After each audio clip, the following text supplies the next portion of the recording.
Okey Dato', suka tak suka, saya katakan YMDB ni dah punca kejatuhan Datuk Najib. Adakah Datuk setuju ataupun tak? Sebenarnya 1MDB ni dia satu benda yang cukup baik. Pertama, kita tengok kenapa 1MDB diwujudkan. 1MDB ni peringkat awal dia panggil TIA, Terengganu Investment Authority. Diasaskan oleh Tuanku Sultan Mizan. Masa itulah Jolo masuk sebagai penasihat, dan ada seorang lagi individu, dua orang jadi penasihat. Kemudian bila mana TIA ingin menerbitkan bond sejumlah 5 bilion, dan mereka nak meletakkan cagaran ni ialah future hasil minyak sebagai cagaran. Pada ketika itu baginda Tuanku tak bersetuju, dan kerajaan negeri Terengganu juga tidak bersetuju. Maka itu sebab TIA ni telah diambil alih oleh kerajaan pusat dengan bayaran balik. Modal asal dia 1 juta ringgit. So kerajaan pusat bayar balik 1 juta ringgit. TIA diambil alih oleh kerajaan pusat dan ditukar nama kepada 1MDB, One Malaysia Development Berhad.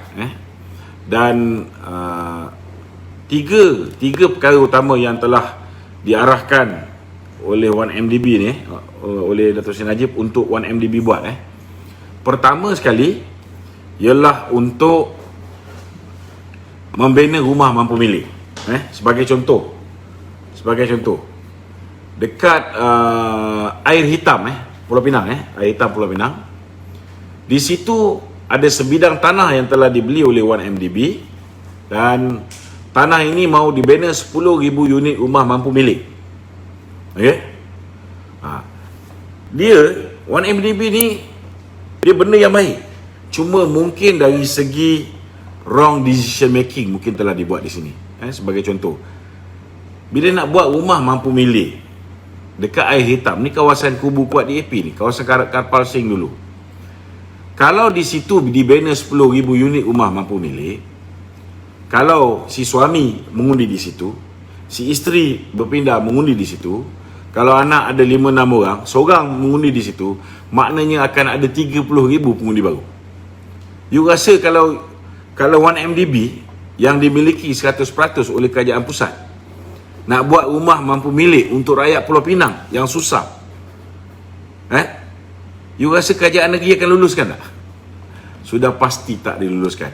Jadi ini antara kelemahan-kelemahan yang saya nampak pengurusan 1MDB, di mana mereka sepatutnya boleh anticipate bahawa tanah ini akhirnya tidak boleh dimajukan. Tapi disebabkan tanah ini dibeli, model keuangan 1MDB ni dia tak macam seperti mana yang dilaporkan oleh Wall Street Journal. Ini semua salah.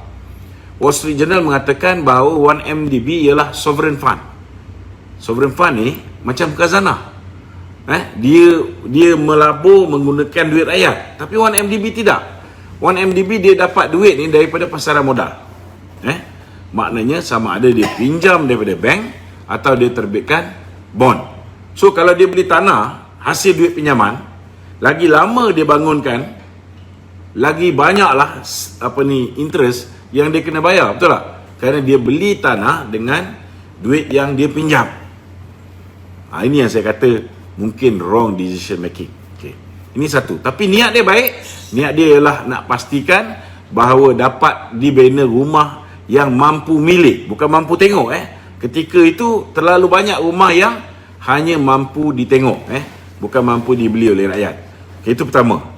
Yang kedua, 1MDB ni Datuk Seri Najib arahkan supaya mengambil alih IPP, Independent Power Producer. Ada 4 Independent Power Producer yang terbesar, yang saya boleh kata ini semua kroni Tun Dr. Mahathir. Pertama sekali, Syed Mokhtar Al-Bukhari yang supply lebih kurang 25% daripada jana kuasa daripada keperluan elektrik negara. Kemudian melalui Malakoff. Kemudian kita ada YTL, Francis Yeo. Kemudian kita ada Tanjung, ini milik Ananda Krishnan, semua kroni Mahathir ni. Dan yang keempat kita ada Genting Sangian. So 1MDB ni diminta untuk membeli 4 syarikat ni. Diminta untuk mengambil alih 4 syarikat ni. Tetapi hanya 2 syarikat bersetuju untuk menjual syarikat mereka kepada 1MDB. So anak syarikat 1MDB nama dia Edra Energy telah berjaya mengambil alih Genting Sangian dan juga Tanjung. Dan bila mereka berjaya mengambil alih Genting Sangian dan juga Tanjung ini, bila mereka berjaya ambil alih Genting Sangian dan Tanjung, ada power bank. Okey. Pada sebelum 2015 mereka masuk tender harga yang telah mereka masuk tu 9 sen lebih murah daripada harga yang ditawarkan oleh kroni-kroni Mahathir tadi, dan 1 sen lebih murah daripada apa yang telah dibekalkan oleh TNB sendiri. Dan ini menyebabkan pada tahun 2015 buat kali pertama dalam sejarah kita punya kadar tarif elektrik ini telah berjaya diturunkan sekali. Cuba bayangkan ketika itu Edra Energy, anak syarikat 1MDB ni, hanya menguasai 14% penjana kuasaan tenaga elektrik negara. Dan kalau dia berjaya ambil alih syarikat Malakoff, syarikat YTL, maka 50% TNB akan urus dan lagi 50% Edra Energy ataupun 1MDB yang akan urus. So yang akan dapat manfaat ialah rakyat, kerana tarif elektrik akan jatuh lebih murah. Keduanya, ramai orang tak tahu, patutnya kita kena terima kasih kat Dato' Najib ni, kerana bukan hanya 4 orang ni yang Tan Sri Ani Arup dulu marah, bukan kerana Mahathir ni lepas blackout satu Malaysia ni menyerahkan, memberi kontrak membekalkan tenaga pada 4 kroni dia ni. Bukan dia marah pasal tu saja tau. Yang dia marah, dia orang ni bekal elektrik 8 sen lebih mahal daripada apa yang dibekalkan oleh TNB, menyebabkan tarif elektrik kena naikkan. Dan yang keduanya yang dia marah, mereka ini mendapat harga gas, sebab nak jana kuasa elektrik ni banyak pakai gas. Harga gas yang dia dapat ni below market price. Dalam erti kata daripada Petronas, below market price. So untuk tempoh kontrak 21 tahun pertama ni, you tahu berapa banyak dia punya nilai subsidi. Nilai subsidi untuk 4 kroni Tun Dr. Mahathir ni 155 bilion. Kita tahun 2014 kalau tak hapuskan subsidi bulan Disember tu, 1 tahun 32 juta rakyat Malaysia hanya berkongsi subsidi RON95, diesel, LPG, 3 bahan bakar ni. Kos dia baru 22.34 bilion. Tetapi kita tengok 4 syarikat ni subsidi dia dapat 155 bilion. Itu antara sebab kenapa Dato' Seri Najib minta supaya 1MDB mengambil alih syarikat ni.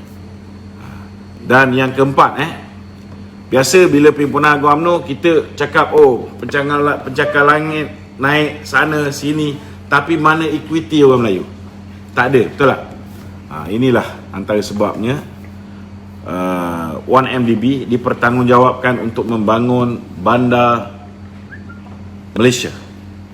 Dipertanggungjawabkan untuk membangunkan hub kewangan antarabangsa, yang hari ini ada bangunan Signature Tower, bangunan yang tertinggi di dalam negara ni hari inilah, sebelum bangunan PUMB itu siap. Jadi inilah benda-benda yang mungkin ramai orang tak tahu, yang ramai orang jadikan isu, terutamanya dalam transaksi yang melibatkan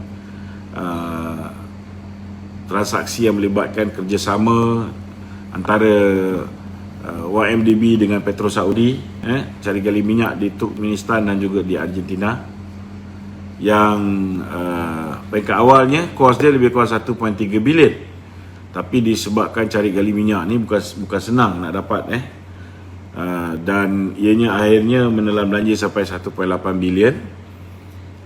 Dan ketika itu 1MDB tarik diri, sebab kita dapat dana daripada terbitan bond dan juga daripada pinjaman dengan Dutch Bank dan sebagainya, maka kita tarik diri. Dan bila kita tarik diri tu, Petro Saudi memulangkan modal yang dikeluarkan oleh 1MDB beserta dengan keuntungan 488 bilion. Cuma dia bayar dalam bentuk notes.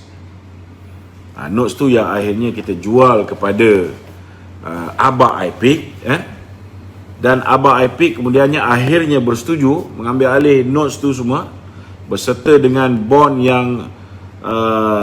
yang lain, nilai dia 6 bilion, dan kemudian ada lebihan 1 bilion tu Aba IPIC sudah pun bayar kepada kerajaan, kepada YMDB, beserta sudah pun servis kita punya apa dipanggil interest yang pertama, 50 juta lebih. Itu sebab bila mana perkara ni berlaku, ada dispute antara Aba IPIC dan juga 1MDB, kes ni tak dibawa ke mahkamah. Maknanya Aba IPIC tidak saman kita, tetapi dibawa ke mahkamah timbang tara antarabangsa. Bila dibawa mahkamah timbang tara antarabangsa ni sebab kedua-dua belah pihak mahu selesaikan perkara ini cara baik. Apa yang berlaku sebenarnya, Aba IPIC dia punya chairman dengan dia punya CEO, dua individu warga UAE, seorang namanya Kadim Al-Qubaisi, seorang lagi namanya Muhammad Al-Badawi. Yang menjadi isu yang menyebabkan kita semua sekali bermasalah ialah kerana apabila 1MDB membuat pembayaran 3.5 bilion kepada Aba IPIC, Kadim Al-Qubaisi dan Muhammad Al-Badawi telah menulis kepada 1MDB meminta supaya bayaran tersebut disalurkan kepada Aba BVI, Aba British Virgin Island.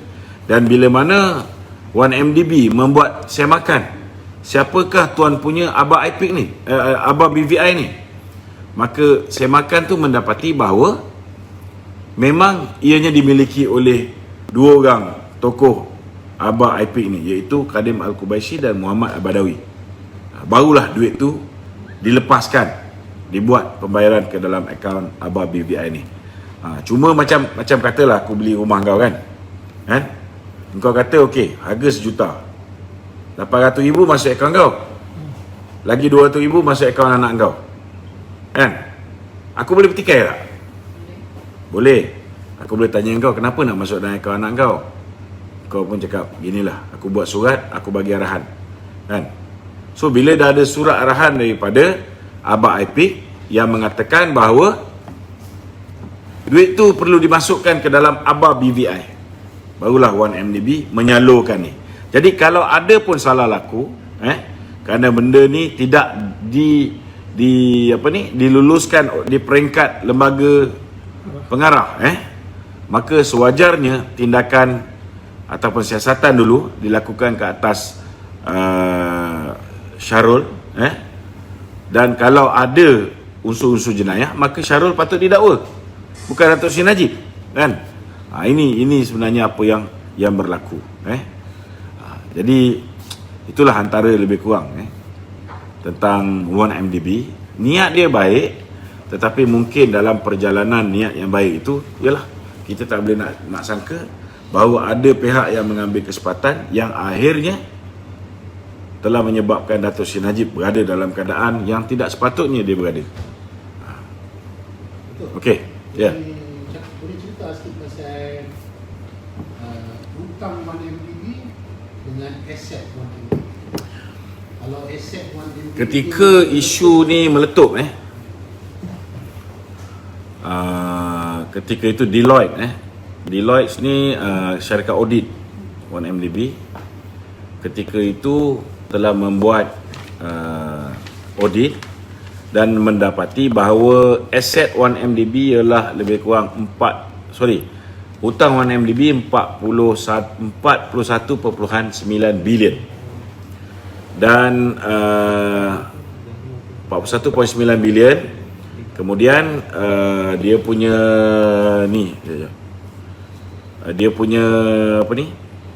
dia punya aset ialah lebih kurang 51.4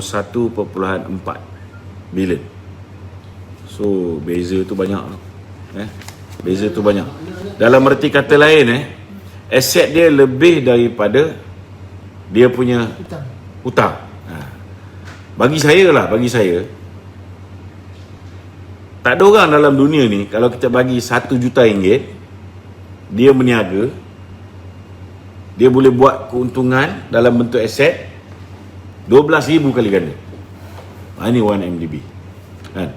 Tapi pasal mereka ni telah difitnah macam contohnya Edra Energy, kita tak sepatutnya jual kalau tidak difitnah. Contohnya bila Edra Energy nak menyenaraikan 2 kali cubaan untuk menyenaraikan ataupun untuk buat IPO untuk Edra Energy tetapi bila mereka pergi ke Taiwan mereka pergi ke luar negara untuk memburukkan tentang 1MDB maka akhirnya kita tidak boleh menerbitkan, dan di situ saja kita kehilangan hampir 20 bilion lebih kurang yang boleh dijana melalui penerbitan IPO Edra Energy.